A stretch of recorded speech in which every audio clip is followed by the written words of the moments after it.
Bismillahirrahmanirrahim. Innal hamdalillah nahmaduhu wa nastaghfiruhu wa nasta'inuhu wa nastahdihi wa na'udzu billahi min shururi anfusina wa min sayyiati a'malina. May yahdihillahu fala mudhillalah wa may yudlil fala hadiyalah. Asyhadu an la ilaha illallah wahdahu la syarikalah wa asyhadu anna Muhammadan 'abduhu wa rasuluh.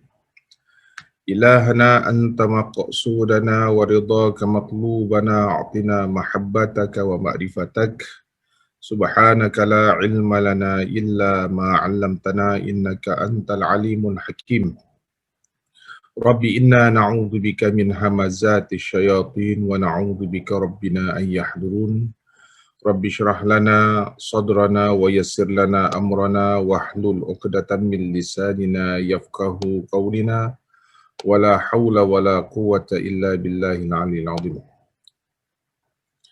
Assalamualaikum warahmatullahi taala wabarakatuh. Ila hadratin Nabi Mustafa Rasulillah sallallahu alaihi wa alihi wasallam wa ala alihi wa sahbihi ajma'in. Syai'ulillahi lahumul Fatihah. A'udzu billahi minasyaitonir rajim. Bismillahirrahmanirrahim. Alhamdulillahi rabbil alamin. Ar-Rahmanir Rahim. Maliki yaumiddin. Iyyaka na'budu wa iyyaka nasta'in. Ihdinas siratal mustaqim. Siratal ladzina an'amta 'alaihim ghairil maghdubi 'alaihim waladdallin. Amin.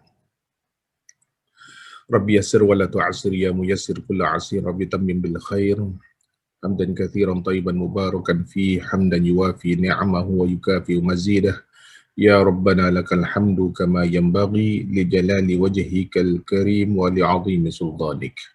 Alhamdulillah, syukur kita pada Allah Subhanahu wa taala selamat bersua kembali kita dalam pengajian tafsir surah Al-Fatihah kita pada kesempatan yang penuh dengan keberkatan ini.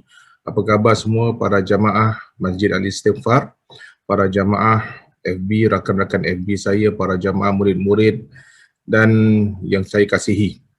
Apa khabar anda semua? Mudah-mudahan Allah Ta'ala sentiasa memberikan anda kesihatan, memberikan anda keafiatan, untuk sentiasa memberikan kita semangat untuk mendekatkan diri kita pada majlis ilmu kita, insya-Allah. Mudah-mudahan kita sentiasa digolongkan di kalangan orang-orang yang ahli cinta kepada ilmu Allah Subhanahu wa taala, cinta kepada ibadah kita kepada Allah Subhanahu wa taala, cinta kepada segala kebaikan yang dianjurkan dalam agama Islam kita, insya-Allah. Mudah-mudahan kita dapat amalkan apa yang kita pelajari pada kesempatan ini, insya-Allah. Baik, pada pelajaran yang lalu, alhamdulillah kita telah sama-sama dapat kita hayati bagaimana sedikit sebanyak pengenalan tentang zat Allah Subhanahu wa taala menerusi ayat-ayat kursi. Jadi telah kita fahami siapakah sebenarnya Allah Subhanahu wa taala. Siapakah Tuhan kita yang sebenarnya tanpa kita melihat dengan zat-Nya yang suci, tanpa kita melihat apa kita kata rupa ya yang ada pada zat Allah Subhanahu wa taala, walaupun kita tahu yang Allah tidak mempunyai sebarang rupa, Allah tidak mempunyai sebarang sempadan, Allah tidaklah mempunyai sebarang objek dan sebagainya.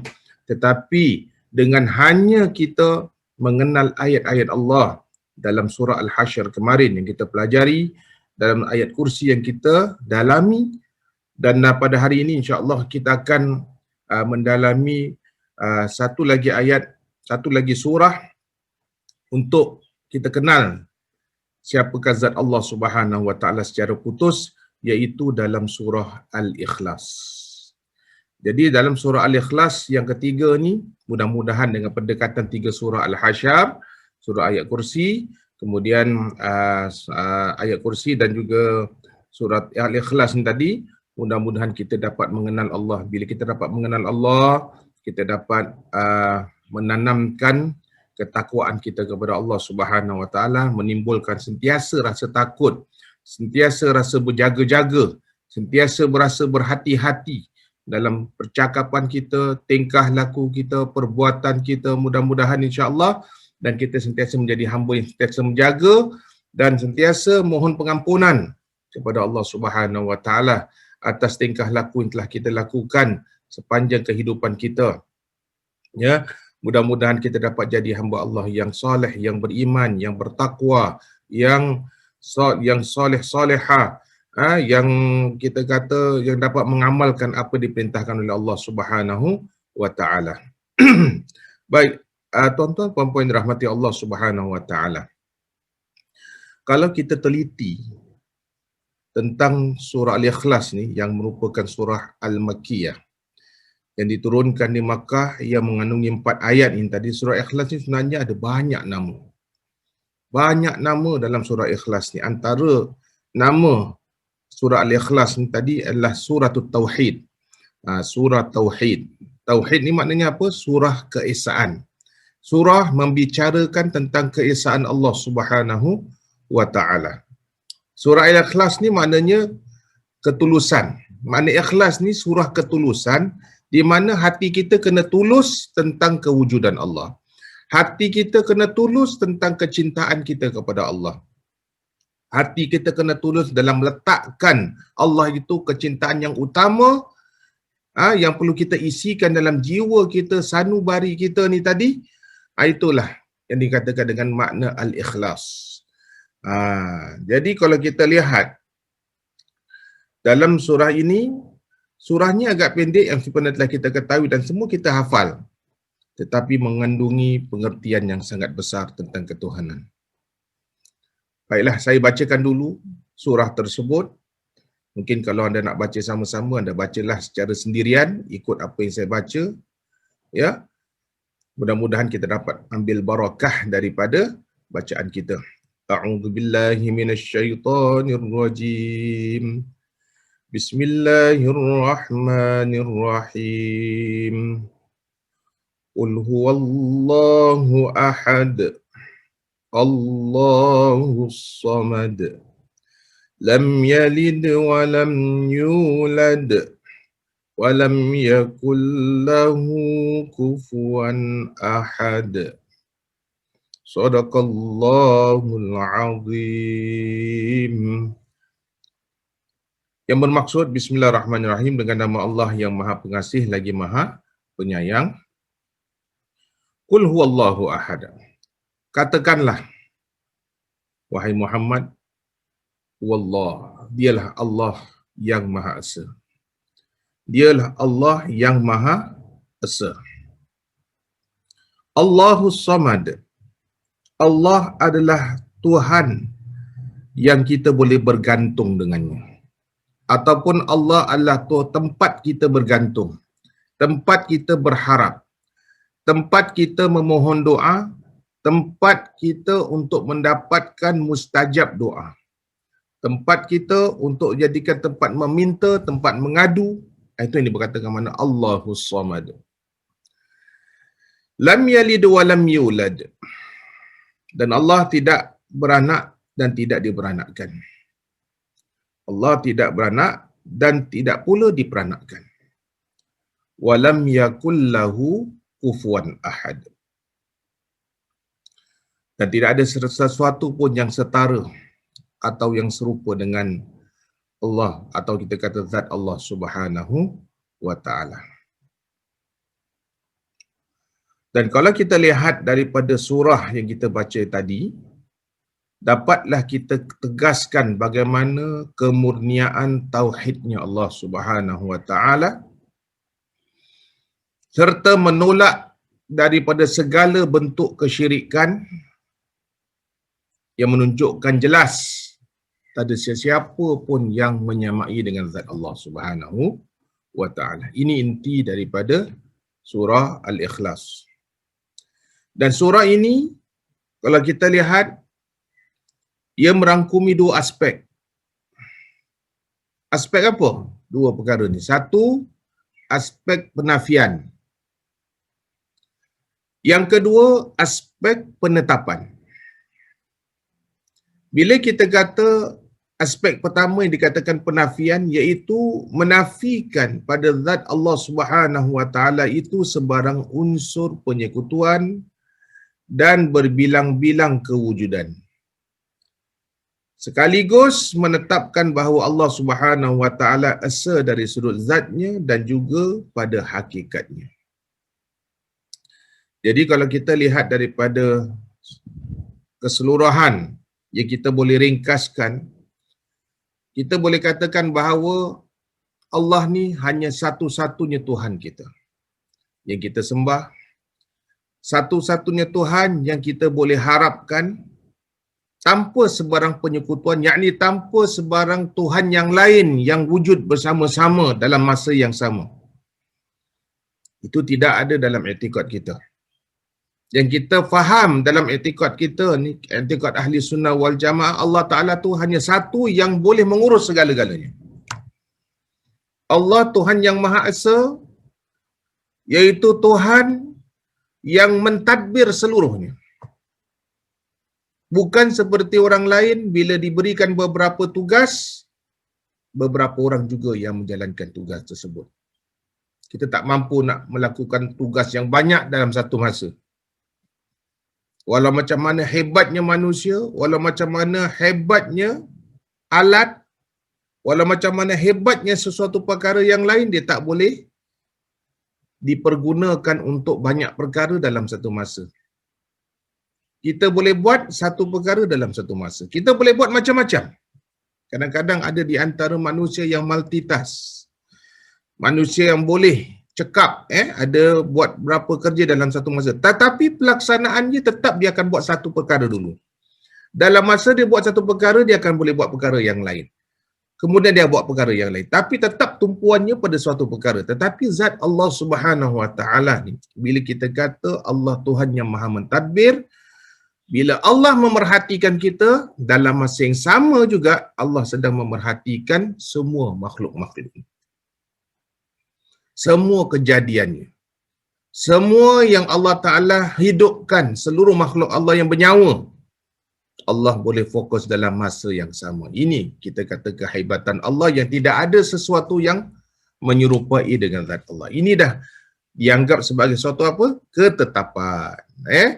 Jadi penafian adanya makhluk lain atau unsur lain yang menyerupai dengan zat Allah, dan dalam masa yang sama ini kita tetapkan hanya Allah saja yang boleh buat, bukan makhluk yang lain boleh melakukan perkara yang sama. Sebab itu Allah Ta'ala sebut di akhirnya walam yakul lahu kufuwan ahad. Dan Allah tidak sekufu, tidak sama, tidak serupa, tidak akan ada sesuatu makhluk pun yang boleh buat pergerakan yang sama dengan apa yang Allah Ta'ala lakukan. Ini kehebatan Allah Subhanahu wa Ta'ala. Sebab itu, bila kita katakan Allah tidak boleh disyiriki, jangan sampai kita menyekutukan. Kita tak boleh menyekutukan Allah Subhanahu wa Ta'ala ni kerana apa? Sebab pengakuan Allah tadi pada mula-mula. Qul huwallahu ahad. Katakanlah Allah itu Tuhan yang esa.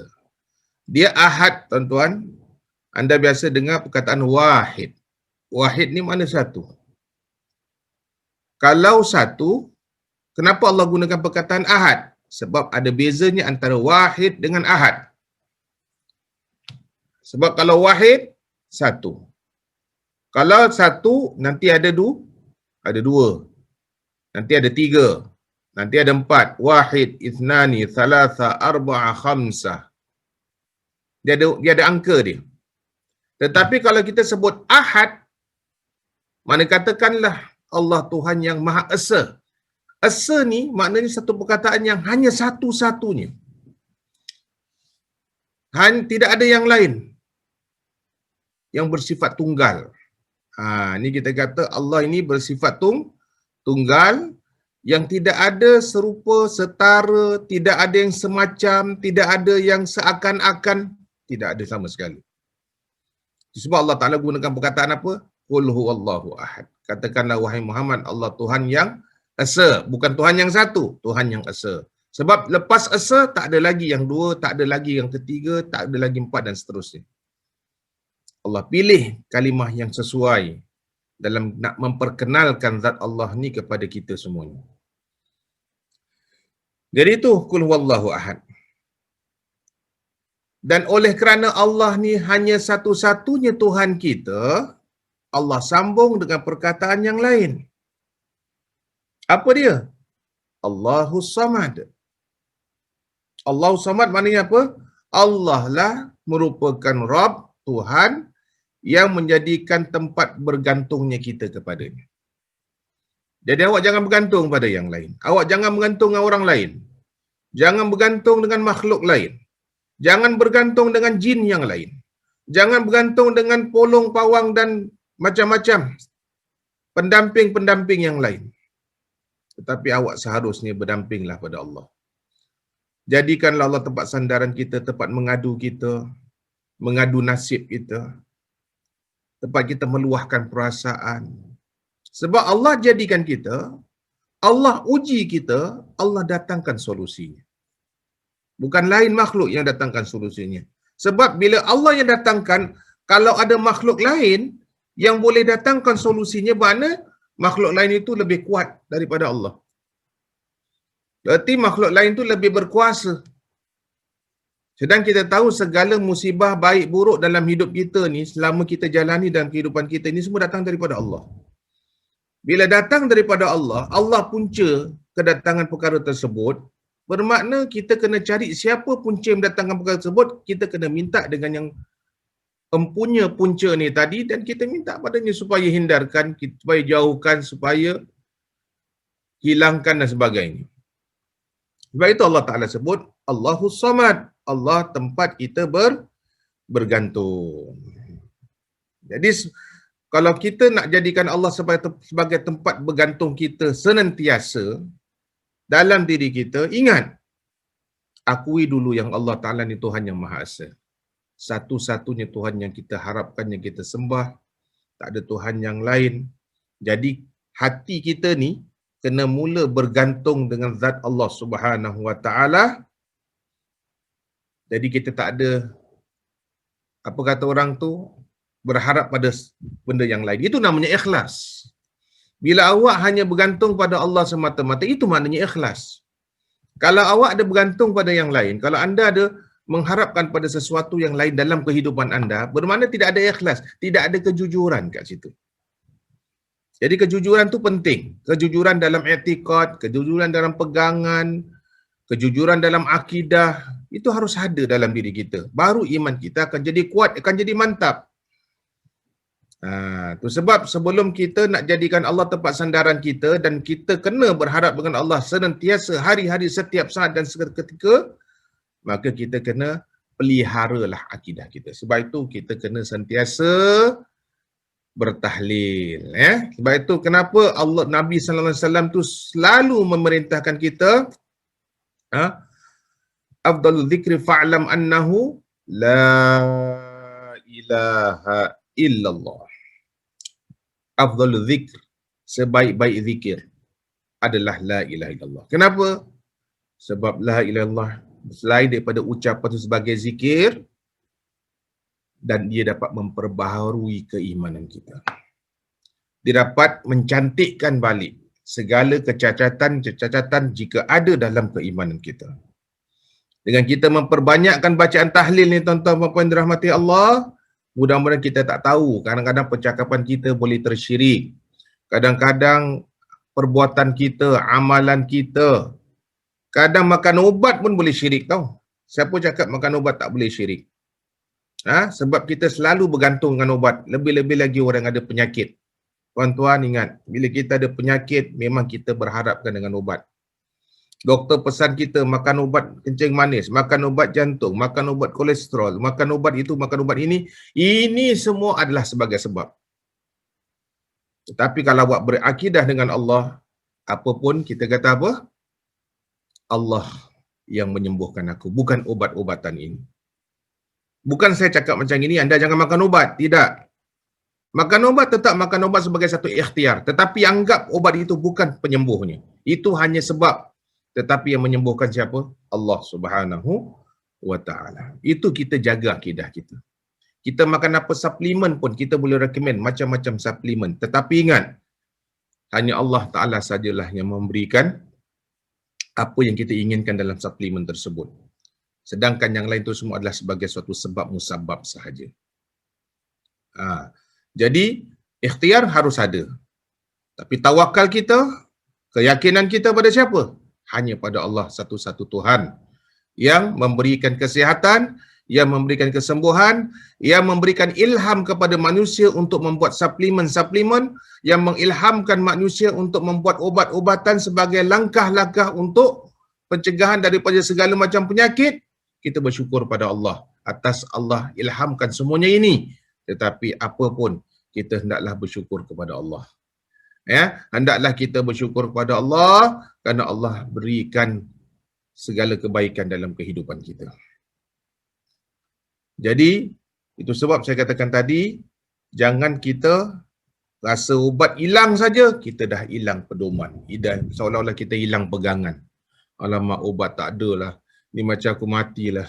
Ni macam aku tak ada harapan lah. Ni macam besok aku dah tak jumpa matahari lah. Ini macam malaikat nyawa kejap lagi datanglah. Ambil nyawa aku. Kita rasa ubat hilang saja, hilang harapan. Inilah yang kita kata boleh mendatangkan kesyirikan. Hati-hati tuan-tuan, bila kita mengadakan satu produk atau satu obat atau satu suplemen atau satu apa saja, ini kita jadikan itu semua sebagai sebahagian daripada kehidupan kita. Tidak.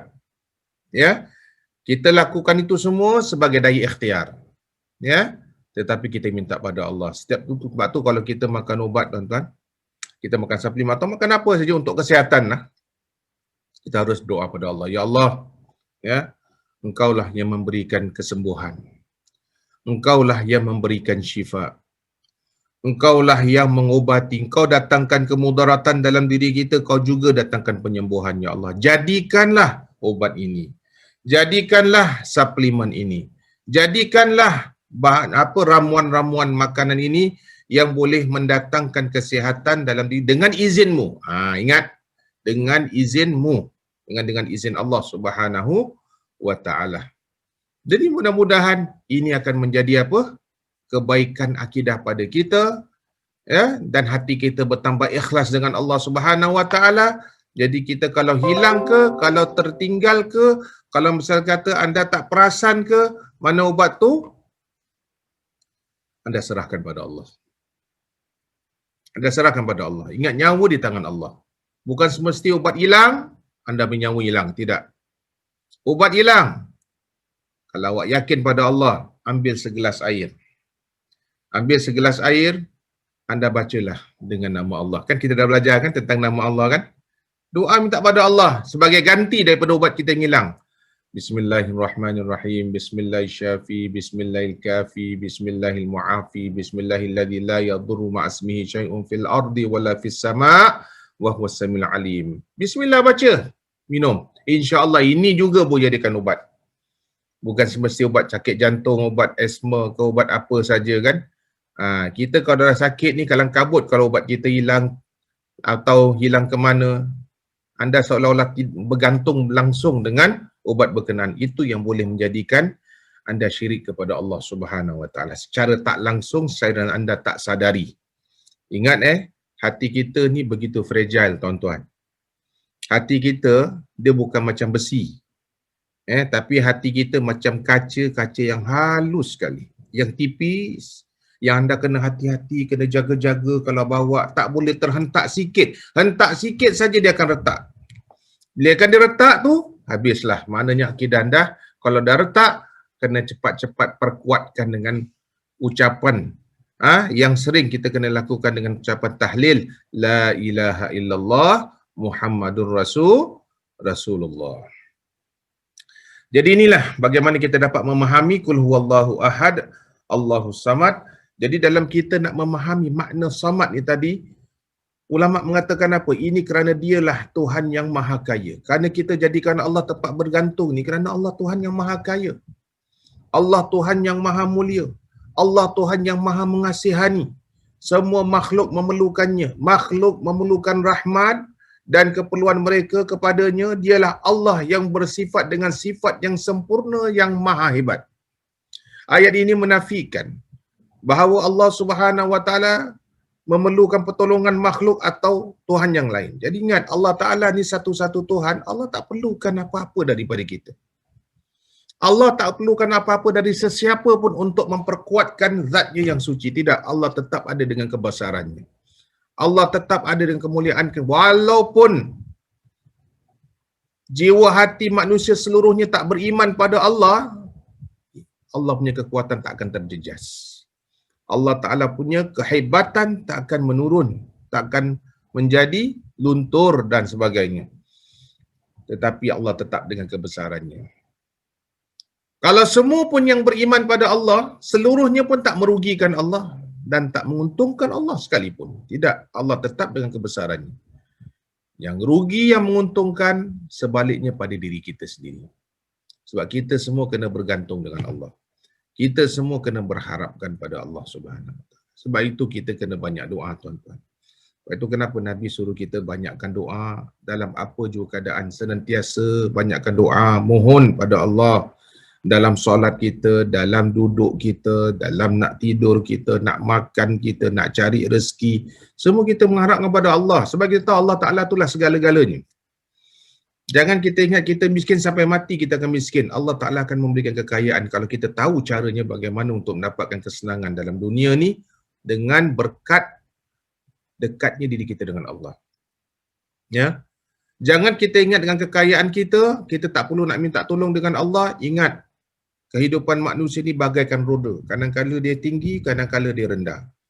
Kadang-kadang dia kaya, kadang-kadang dia miskin. Anda jangan merasakan konon-konon anda ni dah kaya sampai bila-bila anda akan jadi kaya. Ingat, kekayaan tu juga milik Allah. Kekayaan juga milik Allah. Allah berikan kita pinjam. Kadang nikmat orang tu Allah berikan kejap. Nikmat Allah berikan begitu lama dirasakan. Kadang begitu banyak sekali dirasakan. Kadang sedikit, kadang sederhana. Itu semua adalah merupakan pinjaman daripada Allah Subhanahu Wa Taala. Kita tak ada apa-apa dalam dunia, tuan-tuan. Ya, kita lahir kosong, kita kembali pun kepada Allah Ta'ala pun dalam keadaan kosong. Yang kita berada sekarang ini hanya pinjam saja. Jadi kita sadar sedikit dalam keadaan nikmat yang kita dapat sekarang ini adalah merupakan pinjaman daripada Allah Subhanahu Wa Ta'ala. Bukan kata barang yang kita pakai ini, tuan-tuan, yang kata kita pinjaman. Nikmat anggota tubuh badan pun juga pinjaman daripada Allah. Mata yang kita nampak, yang kita melihat, yang kita melirik di sana sini, semua juga pinjaman daripada Allah.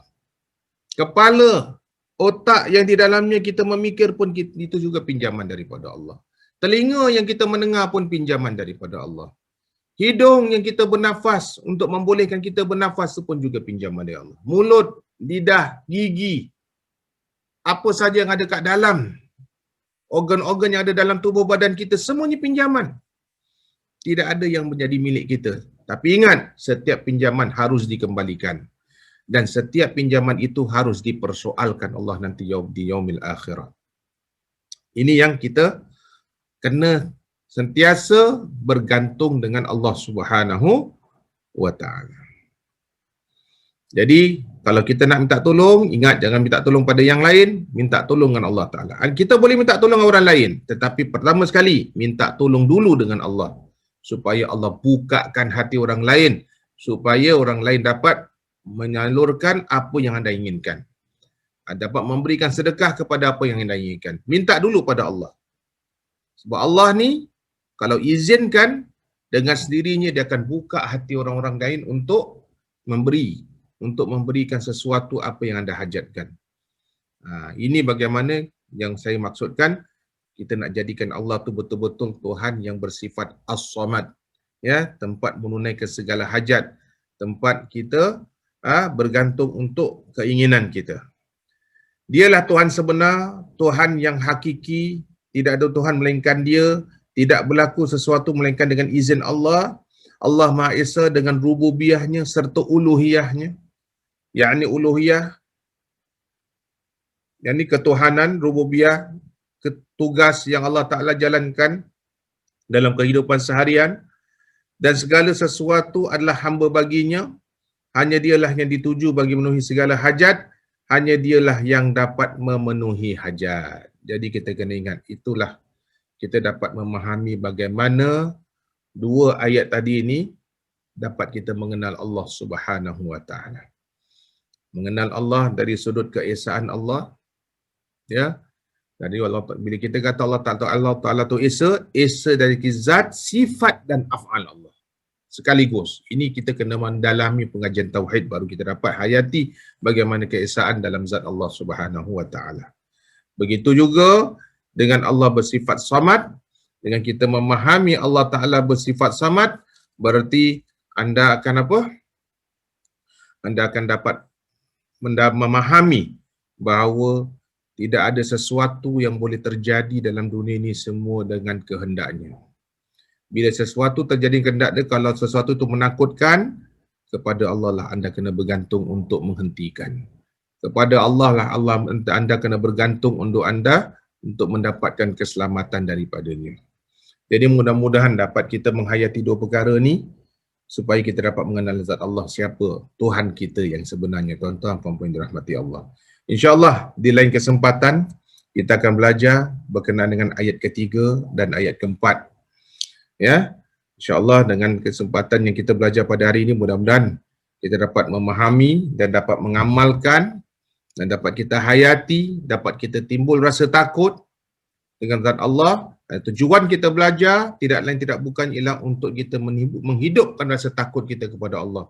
Kalau kita dapat hidupkan rasa takut kita kepada Allah, berarti kita akan jaga-jaga diri kita. Kita akan pelihara diri kita. Kita tak akan mudah menjerumuskan kita ke lembah maksiat, ke lembah kejahatan, kemungkaran dan penderhakan kita pada Allah Subhanahu Wa Taala. Jadi mudah-mudahan dengan kita pelajari ini bertambah-tambah kuat lagi keimanan kita kepada Allah Subhanahu Wa Taala. Jadi sekarang ini untuk kesempatan kita pada hari ini, insya-Allah mudah-mudahan kita bersua lagi pada minggu hadapan membicarakan lagi tentang pengenalan kita pada Allah menerusi surah Al-Ikhlas. Ya. Jadi saya rasa sampai sini penyampaian saya minta maaf sekiranya yang sampai ini ada kekurangan, ada macam kata terlanjur terkasar bahasa dan sebagainya, saya mohon ampun dan maaf. Dan mudah-mudahan apa yang baik itu datang daripada Allah, yang buruk itu datang daripada kelemahan dan kebodohan serta kebebalan daripada diri saya, insya-Allah. Jadi insya-Allah kita jumpa lagi di lain kesempatan. Aqulu qauli hadza wa astaghfirullahal azim li wa lakum. Wassalamualaikum warahmatullahi wabarakatuh.